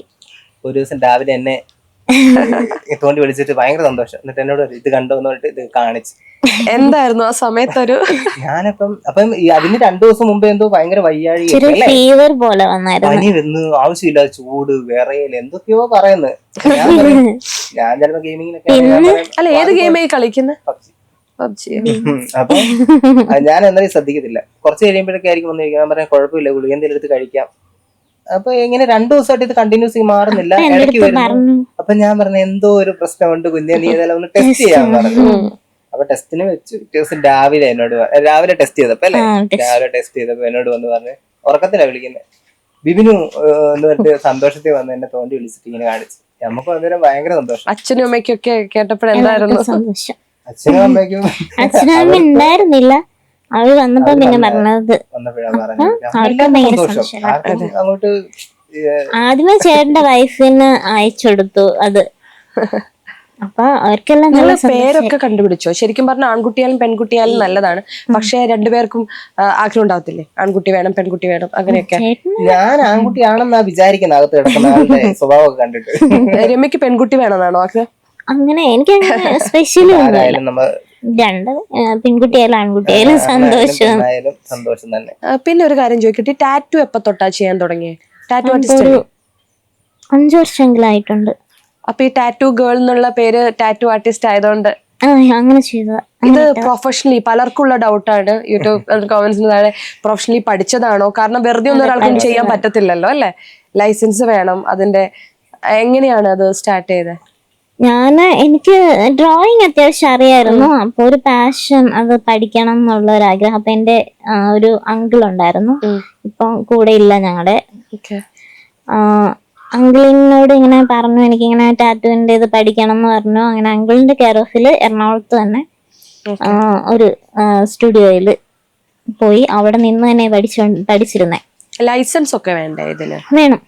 അതെല്ലാം നമുക്ക് ചെയ്യാൻ പറ്റത്തില്ല. നമ്മൾ ചെയ്യുന്ന ഓരോ രീതിയിലാണെങ്കിലും അത് ഒരാൾ ഉപയോഗിച്ച് വേറെ ഉപയോഗിക്കും. നിങ്ങൾ ചെയ്യുന്നത് പെർമനന്റ് ടാറ്റു ആണ് അല്ലേ? അതെ, പെർമനന്റ് ടാറ്റു. അപ്പൊ ഒന്നാമത്തേത് നമ്മൾ അത്ര ഇതായിട്ട് ചെയ്യണം, സേഫ് ആയിട്ട് ചെയ്യണം. ചെയ്യണം, ഇല്ലെങ്കിൽ നമുക്കും അതിൽ നിന്നുള്ള എന്തെങ്കിലും ഒരു പ്രശ്നങ്ങൾ ഉണ്ടാവില്ല. ശരിക്കും പറഞ്ഞ ഈ ടാറ്റു ഉണ്ടല്ലോ, നമ്മുടെ എവിടത്തോട്ടാ ശരിക്കും അകത്തോട്ട് കയറത്തില്ലല്ലോ. കാരണം ടാറ്റു ഞാൻ ചെയ്ത് കഴിയുമ്പോൾ ബ്ലഡ് അല്ല വരുന്നത്, പകരം ഒരു ബ്ലഡിന്റെ ലൈറ്റ് കളർ ആണ് വരുന്നത്. അത് ഏത് ലെയറിലോട്ടാ പോകുന്നത്? സ്കിന്നിൽ തന്നെയാണ് നമ്മൾ ചെയ്യുന്നത്. അത് അല്ലാണ്ട് നമ്മൾ ഒരുപാട് ഇതിലായിട്ട് ചെയ്യത്തില്ല.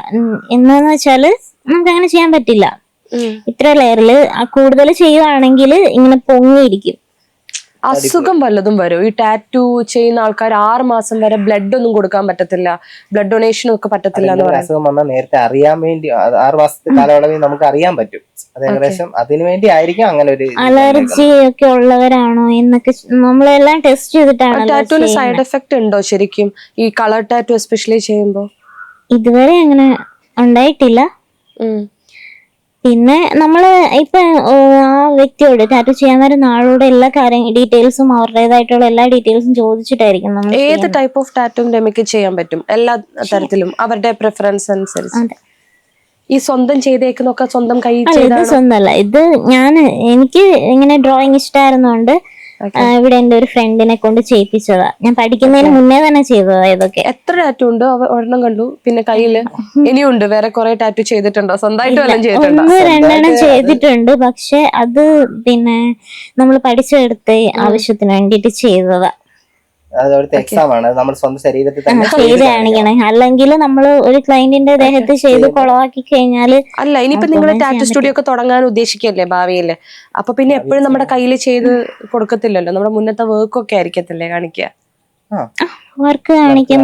ഇൻസ്റ്റഗ്രാമിലൊക്കെ വർക്കുകൾ ഇട്ടിട്ടുണ്ട്. ഫസ്റ്റ് ഒന്നും ചെയ്ത വർക്കുകളൊന്നും ഇട്ടിട്ടില്ല, കാരണം എനിക്ക് അങ്ങനെ ഒന്നും താല്പര്യമൊന്നും ഉണ്ടായിരുന്നില്ല. ഇപ്പഴാ ശരിക്കും എല്ലാരും ഈ വന്ന് ടാറ്റു ചെയ്യുന്നവര് തന്നെ ഇങ്ങോട്ട് പറയും, നിങ്ങളൊരു ചാനൽ തുടങ്ങുക അല്ലെങ്കിൽ ഒരു പേജ് തുടങ്ങുക, എന്നിട്ട് അതിൽ നിങ്ങളുടെ വർക്കൊക്കെ ഇടുന്നൊക്കെ പറയും. ആദ്യമൊന്നും അതിനോട് ഒരു താല്പര്യം ഇല്ലായിരുന്നു. ഇപ്പം പക്ഷെ ഞാൻ ചെയ്യുന്ന വർക്കുകളൊക്കെ ഇടുന്നുണ്ട്. ഈ ടാറ്റുവിനൊക്കെ നിങ്ങളിപ്പോ നോർമൽ എല്ലാവരും ചാർജ് ചെയ്യണോ ചെയ്യുന്നുണ്ടോ അതോ കുറച്ച് ചെയ്യുന്നത്? എനിക്ക് സാധാരണക്കാർക്ക് വേണ്ടിട്ട് ചെയ്യുന്നതാ. കാരണം എല്ലായിടത്തും നല്ല റേറ്റ്. അപ്പം കുട്ടികളൊക്കെ എല്ലായിടത്തും ചെന്നാൽ ഭയങ്കര റേറ്റ് ആണല്ലോ. അപ്പം എന്റെ ഒരു ഇത് അവർക്ക് അവരുടെ സന്തോഷം അവരുടെ സന്തോഷം അവർക്ക് ശരിക്കും പെയിൻ ഒഴിവാക്കാൻ എന്ത് ചെയ്യും? എന്തോ ഒരു അപ്ലൈ ചെയ്യത്തില്ലേ ക്രീം? അത് ഒരുപാട് അപ്ലൈ ചെയ്താൽ പെയിൻ മൊത്തത്തിൽ പോകും? ഇല്ല, പെയിൻ ഒഴിവാക്കാൻ വേണ്ടിയിട്ടല്ല അത് ചെയ്യുന്നത്. അത് നമ്മള് മറ്റേ ഇൻഫെക്ഷൻസ് ഒന്നും വരാതിരിക്കാൻ വേണ്ടിയിട്ട് ഒരു നമ്പ് ചെയ്യാൻ എന്തെങ്കിലും ചെയ്തിട്ട് ഇത് ചെയ്യാൻ പറ്റത്തില്ലേ? പെയിൻ എന്തായാലും കാണും. പെയിൻ ഇല്ലാതെ പെയിൻ നമുക്കിപ്പോ വേറെ ഒന്നും യൂസ് ചെയ്തിട്ടോ ഒന്നും ചെയ്യാൻ പറ്റത്തില്ല. പെയിൻ എന്തായാലും ഉണ്ടാവും, ചെറിയ പെയിനേ ഉണ്ടാവത്തുള്ളൂ. പിന്നെ ഓരോ പൊസിഷൻ അനുസരിച്ചിരിക്കും. പിന്നെ ഇനി എന്തായാലും കൊച്ചൊക്കെ ആയി കഴിഞ്ഞ് അതിന്റെ വിശേഷങ്ങളൊക്കെ ആയിട്ട് ഒരുപാട് യൂട്യൂബില് കാണാൻ പറ്റട്ടെ. നല്ല ഹാപ്പി ആയിട്ട് ഇതുപോലെ ഇരിക്കട്ടെ, ആരും കണ്ണു വെക്കാതിരിക്കട്ടെ.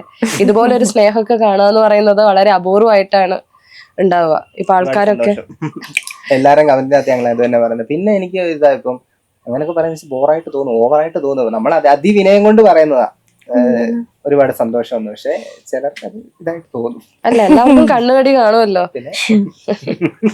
പക്ഷെ നല്ലത്, എനിക്ക് തോന്നുന്നു നിങ്ങൾക്ക് ഒരുപാട് പേര് നെഗറ്റീവ് ഒന്നും പറയാറില്ല. ഒരുപാട് പേര് പോസിറ്റീവായിട്ടാണ് ഞാൻ കാണാറുള്ളത് കമന്റ്സ് മുഴുവൻ. നമ്മളെ ഇഷ്ടപ്പെട്ട് വന്ന സബ്സ്ക്രൈബേഴ്സ് ആണ് ഇപ്പോൾ ഉള്ളത് മൊത്തം. അവരെല്ലാം ഒരുപോലെ സപ്പോർട്ട് ചെയ്യുന്നുണ്ട്. അതിന്റെ മെയിൻ റീസൺ തന്നെ നിങ്ങൾ തീരെ ആർട്ടിഫിഷ്യൽ അല്ല, വളരെ സാധാരണക്കാരെ പോലെ ആ രീതിയിൽ നിന്നിട്ട് തന്നെയാണ് എല്ലാ വീഡിയോസും ചെയ്യുന്നത്. തുടർന്നും അതുപോലെ ചെയ്യാം. കുട്ടിയുടെ വിശേഷങ്ങളൊക്കെ ആയിട്ട് വീണ്ടും യൂട്യൂബില് വരുന്നതായിരിക്കും. ഫ്യൂച്ചറിൽ എന്തായാലും ഒരു ടാറ്റു സ്റ്റുഡിയോ തുടങ്ങട്ടെ. കോമിക് ഞാൻ നേരത്തെ പറഞ്ഞില്ലേ, കോമിക് ക്യാരക്ടർ ഒക്കെ വന്നിട്ട് അപ്പൊ നമുക്ക് ചെയ്യാം അല്ലേ? ഞാൻ കുറെ ഐഡിയാസ് ഒക്കെ പറഞ്ഞു കൊടുത്തിട്ടുണ്ട്. ഞാൻ വരയ്ക്കും, പക്ഷെ എനിക്ക് ടാറ്റു എനിക്കൊരു ആഗ്രഹമൊക്കെ ഉണ്ടായിരുന്നു. ബ്ലഡ് കാണുമ്പോഴുള്ള ഒരു ചെറിയ ഇത്രയും ഇതില്ലേ ഡിസ്റ്റൻസ് ഇല്ലായിരുന്നെങ്കിൽ ഇല്ല, അതൊക്കെ ഞാൻ എനിക്ക് വരയ്ക്കാൻ അറിയാം. പക്ഷെ നമുക്ക് വൈബ്രേറ്റ് ചെയ്യുമ്പോ വരയ്ക്കണ്ടേ അല്ലേ? അത് നമ്മൾ എത്ര നേരം പ്രാക്ടീസ് ചെയ്തിട്ടല്ല. ഞാൻ ഇതുപോലുള്ള വലിയ വലിയ സാധനങ്ങൾ ഡീറ്റെയിലോട്ടൊന്നും പോകത്തില്ല. കോമിക് ക്യാരക്ടേഴ്സ് ഇല്ല, ചെറിയത് ചെയ്തിട്ട് ചെറിയ ടാറ്റൂസ് ചെയ്യുന്നതായിരിക്കും നല്ലത്. പാടുണ്ടല്ലേ എന്തായാലും നമ്മുടെ സ്കിൻ പോലെ തന്നെ അതിലാണ് ട്രെയിൻ ചെയ്യുന്നത്. സ്കിൻ പോലെ തന്നെ ഉള്ള ഒരു മെറ്റീരിയൽ. അത് നമ്മൾ എന്ത് കാര്യമായാലും പ്രാക്ടീസ് ചെയ്ത് നമ്മളെ കൊണ്ട് പറ്റും. അല്ല, ഞാൻ വരയ്ക്കുന്ന കൂടുതൽ കോമിക് ക്യാരക്ടേഴ്സ് ആണ്. അപ്പൊ ഞാൻ ചിന്തിക്കുക, ഭാവിയിൽ ഞാനൊക്കെ തുടങ്ങുവാണെങ്കിൽ ഫുൾ കോമിക് ക്യാരക്ടേഴ്സ് ഒക്കെ ആയിരിക്കും. സൂപ്പർസ്റ്റിഷ്യസ്, അതിന്റെ കൂടെ ചിലപ്പം കള്ളിയങ്കാട്ട് നീലിനെയൊക്കെ കൂട്ടും. സൂപ്പർമാൻ, ബാറ്റ്മാൻ ചെയ്യാൻ ആളുണ്ടെങ്കിൽ പിന്നെ എന്ത് വേണമെങ്കിലും ചെയ്യാലോ. പക്ഷെ നമ്മള് നാട്ടുമ്പുറത്തൊക്കെ ഏറ്റവും കൂടുതൽ ശിവനോ അല്ലെങ്കിൽ ദേവി, അങ്ങനെ ശിവൻ, മുരുകൻ അങ്ങനെയൊക്കെ ഉള്ള ടാറ്റൂസിനോടായിരിക്കും ആൾക്കാർക്ക്. പ്രായമുള്ളവർക്കും എനിക്ക് തോന്നുന്നു പ്രായമുള്ളവരൊക്കെ ടാറ്റു ചെയ്യാൻ വരുന്നുണ്ടോ? പ്രായമുള്ളവര് ഇപ്പൊ ആരുമില്ല. ഞാൻ ഒരുപാട് വർക്ക് ചെയ്തു. വർക്കിന്റെ ഇതിടാനായിരുന്നെങ്കിൽ ഒരുപാട് വർക്ക് ചെയ്തിട്ടുണ്ട്. പക്ഷെ മാരേജിന് ശേഷം ഞങ്ങള് 1 ഇയർ ഫുള്ള് അവിടെ ആയതുകൊണ്ട് വർക്കൊന്നും ഇല്ലായിരുന്നു. അതിന് ശേഷമാണ് പിന്നെ റീസ്റ്റാർട്ട് ആക്കി. എന്തായാലും കാണാൻ പറ്റിയതിൽ ഒരുപാട് സന്തോഷം. ഒരുപാട് പേര് ഫസ്റ്റത്തെ ഇന്റർവ്യൂ ആണല്ലേ നിങ്ങളുടെ? അപ്പൊ ഒരുപാട് പേര് കാണാൻ ആഗ്രഹിക്കുന്നുണ്ടാവും നിങ്ങളുടെ വിശേഷങ്ങൾ അറിയാനൊക്കെ ഒരുപാട്. കാരണം ഷോർട്ട് വീഡിയോസ് ആണ് അധികം, ആരും അധികം അറിഞ്ഞിട്ടില്ല നിങ്ങളെ പറ്റിയിട്ട്. അപ്പൊ ഒരുപാട് പേർക്ക് പ്രചോദനമാവട്ടെ ഈ സ്നേഹവും. ഇനിയും വീണ്ടും കാണാം. കുട്ടിയൊക്കെ ആയിക്കഴിഞ്ഞിട്ടാണ് വീണ്ടും വരാം. കാണാം. നമസ്കാരം. Thank you.